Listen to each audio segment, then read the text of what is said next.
Good morning, Newt. How are you? I'm okay. How are you? I'm having a ball. I'm on the way from Des Moines to Mason City, Iowa, where I'm going to sign the repeal Obama pledge, the Obamacare pledge that Heather Higgins and others have developed. And we're having a great week in Iowa. It's amazing. Thank you for giving us some time. We were discussing this yesterday. We had some tough comments about you. I want to give you a chance to respond. Let me just put it this way. Is there anything about this Meet the Press interview you would like to either take back or clarify today on the air? Yeah, look, there's a lot I'd like to clarify, but let me start by just saying something I think you will fully understand. I don't think I realized till after Sunday's Meet the Press how big a threat my candidacy is to the Washington establishment. I mean, think about that show. I go into a show and I'm hit first with, if you tell the truth about President Obama having more food stamps than any president in history, you're a racist. And then I'm told later in the panel discussion by A.J. Dionne that if you even mention Detroit, you're a racist. We then pivot and they come up with an 18-year-old tape about a Hillary care and ask me if that doesn't prove I'm for Obamacare.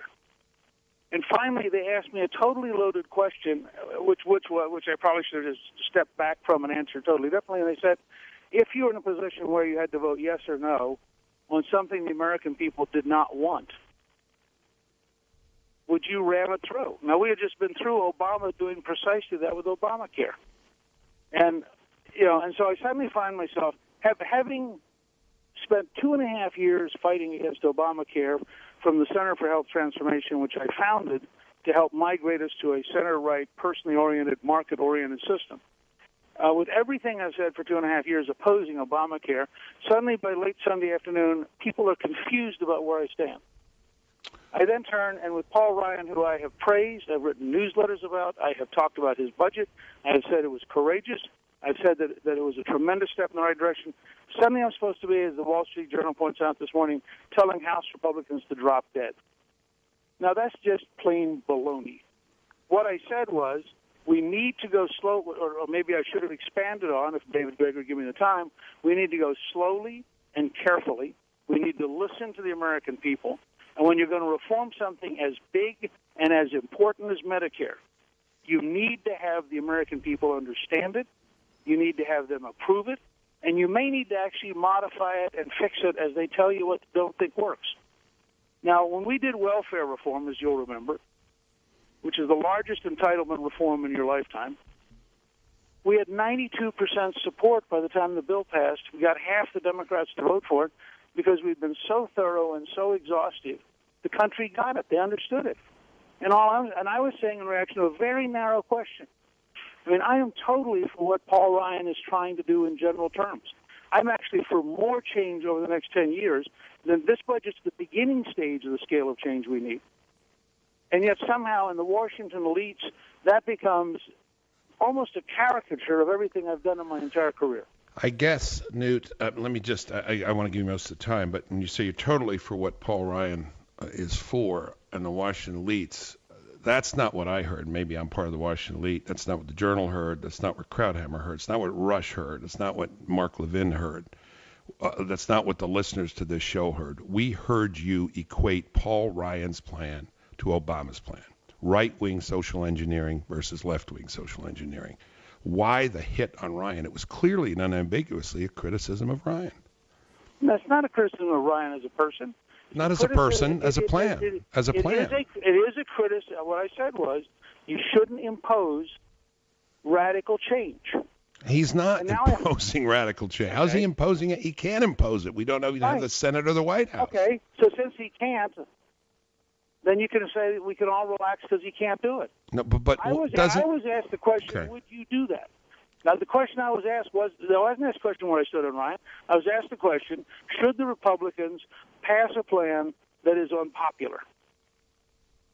Now, that's what I was asked. Let's play the tape. Play number one, Claude.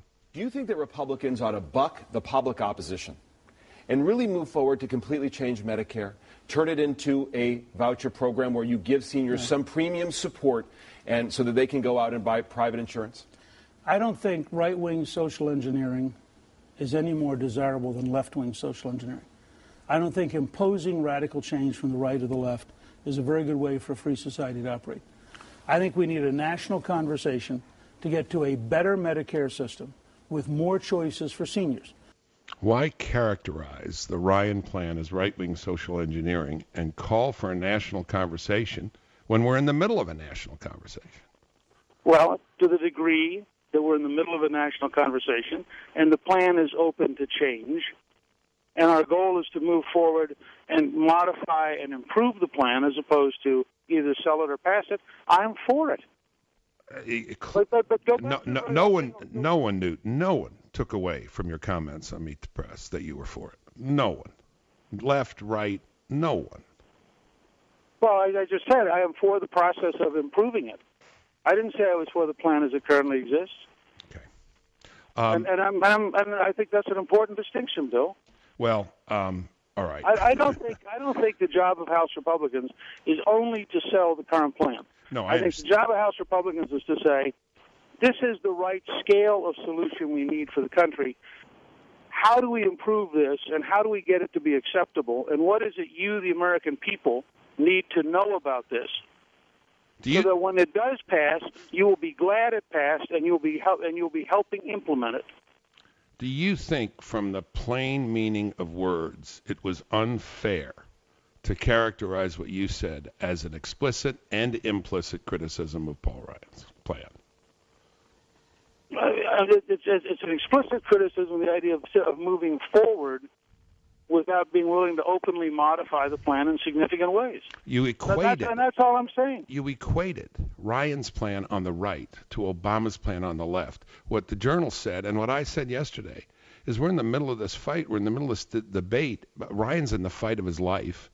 And you're shooting at him from behind, saying this is just right-wing Obamaism. This is what I think really rankles people. I don't think it's right-wing Obamaism. Well, it's right-wing social engineering was your phrase. Even worse. Look, if it's imposed on the country, which was the context of the conversation, okay, which Obamaism was. Yeah, it was, but there's not a chance Ryan's can be. It can't be. Okay. He's trying to persuade people. I mean, don't you think, I mean, you're a brilliant man, you're an intellectual, the distinctions between the kind of fight that Paul Ryan is in, what he has to do to get this thing passed, compared to what Obama did, which was shut off all debate. Ryan's got to go all around the hustings, and everybody's wondering why you shot at him. I am very worried that we end up trying to pass something that has not yet been thoroughly understood, has not yet been thoroughly developed, and that is, in fact, at the center for many, many Americans of their lives. Yeah. And if you go back and look, for example, at the 1948 campaign, where Truman picked up on the Republican Congress, and suddenly the issue was no longer Harry Truman, I just think we have to be careful. Okay. We got to go. We're out of time. We're out of time. Can you stay another segment? I think I can stay one more segment, Bill. Newt, let's see if there's maybe a way out of this. I was with a guy Saturday, and I have some advice for you, too, if you want to hear it. But I was with a supporter of yours Saturday night who said he supported you for president. He wrote me this morning, and he said, in anticipation of the inevitable Democrat ads, I would plead with Newt if he would make a video right now in which he states unequivocally that the Ryan plan is not radical or right-wing engineering, and that he would adopt the Ryan plan as his own with small modifications. Well, I think there's something to that, and I think we can do a clarifying ad or a clarifying video that talks about the Ryan plan as such. But I do think I don't think you can kid the American people, Bill. Right. That's right. This is a very powerful, very dramatic reform of how we've dealt with Medicare. And it has to be approached. This isn't some minor thing. This would be the largest change we have made in government in our lifetime, in terms of moving back towards individual liberty and moving back towards individual responsibility. I'm happy to do something that's totally supportive. I did something earlier this week that we released in which I supported the Ryan budget in general, and I supported Paul Ryan in general. I did that Monday morning. Yeah. Because I do like Paul Ryan, and I do think he's very courageous and very smart. And you said on this show in April, He's setting the standards for conservatism in the future. You had nothing but praise, which is why, again, we were so surprised at this. My advice, and you and I have been around a while, experienced war horses here. You're running for president. Right. I'm certainly not. We've been on Meet the Press too. I've been on it 30 times. You've probably been on it 50 or 100 times. 30. Only 35. You see, almost equal. You know what they're going to do. I mean, you're not a political knife. You know what they're going to do. My advice to you, to salvage your candidacy, is to say, I blew it. I just misspoke. People misunderstood me because I misspoke. I said the wrong words, and I'm sorry, and put this thing behind you. I think that's your only shot, or I think you are done, Newt. I honestly do. You've got to deal with this because it's not working. What you're doing is not working. Well, I think that's honest advice, and I think the words I used were too strong. And I think that actually this interview has helped a little bit to understand better what you were hearing, which isn't what I was saying. I was not equating Paul Ryan in any way personally with Obama, but I can see how that could have been. No, the political moral equivalence, not left-wing social engineering, not right-wing social engineering. That's what everybody heard. And again, it's not just what left-wingers heard. This is what your friends, many of your supporters, people who want to vote for you, heard. And that's the part you got to fix. You also, I think, then I'll shut up. We got several doctors calling this morning and wanted to know what you meant about the variation when you said a variation of the individual mandate. Oh, well, I said that all of that ought to be dealt with at the state level, not at the federal level. And it's not the question of mandates. It's a question about how do we find responsibility for people today who've been taught that you can walk into the emergency room or you can walk into the doctor's office and not pay your bills. We have more unpaid bills relating to health care than any other activity because people have learned a kind of total irresponsibility.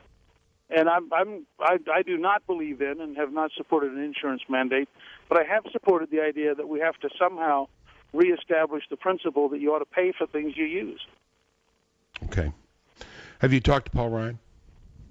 We've been swapping emails, and I've got to call into him today. Good. I think it would be a good idea. No, my goal is to help the House Republicans. I've spent 33 years of my life trying to help create and sustain a House Republican majority. And I'm deeply committed to their being able to both have very large reforms and have them be popular and successful with the American people. No one forgets what you have done for the Republican Party. You take a man in the totality of his acts, and you have done much to advance the cause. But you didn't on Sunday, and I think you need to acknowledge it. And that's the best advice I can give you. No, all right, Newt. Thanks for coming on. We appreciate your coming on. Thank you very much. Bye-bye.